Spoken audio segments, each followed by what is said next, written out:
ইতিহাসের পাতাটা খুলে দেখো, তোমরা ছিলে লাঞ্ছিত, তোমরা ছিলে বঞ্চিত, তোমরা ছিলে মানুষের কাছে অলক্ষণের কারণ। কয়েকটা দিরহামের বিনিময়ে তোমাদেরকে বাজারে বিক্রি করে দেওয়া হতো দাসী হিসাবে। আল্লাহ রাসূল সাল্লাল্লাহু আলাইহি সাল্লাম তোমাদেরকে দিয়েছেন মায়ের সম্মান, বোনের ইজ্জত, স্বামীর অধিকার। আজ তোমরা সেই স্বাধীনতার অপব্যবহার করছো, রাস্তাঘাটে বেপরোয়াভাবে বেপরদায় চলাফেরা করছো। বোন আমার, ও বোন, তুমি পর্দা করে রাস্তায় বের হও, দেখবে নেশাগ্রস্ত ছেলেটাও তোমাকে সম্মান করছে। যদি প্রেমেই পড়তে হয়, আল্লাহর প্রেমে পড়ুন, আমার মুস্তাফার প্রেমে পড়ুন। এই প্রেমের পরিণতি শুধুই জান্নাত, শুধুই জান্নাত। যুবক ভাই আমার, জ্ঞানী হইও কিন্তু অহংকারী হইও না।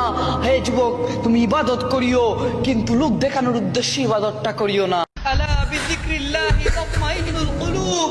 তোমার রবের স্মরণে অন্তর সমূহ প্রশান্তি পায়। হে নফস, হে নফস, লজ্জা থাকা উচিত তোমার। হে নফস, যে অন্তরে থাকার কথা ছিল তোমার রব, সেই অন্তরে থাকে একজন মানুষ। যেই অন্তরে থাকার কথা ছিল জিকির ইস্তেগফারের নূর, সেই অন্তরে থাকে একজন মানুষ। হায় নফস, তুমি কেন প্রতিনিয়ত তোমার এমন রবের অবাধ্যতায় পড়ে আছো? তুমি কি আর ফিরবে না? হে নফস, তুমি কি তোমার রবের অবাধ্যতায় পড়ে থাকবে? তবে শুনে রাখো, ইন্না বাতশা রাব্বিকা লাশাদীদ, তোমার রবের পাকড়াও বড়ই কঠিন হবে।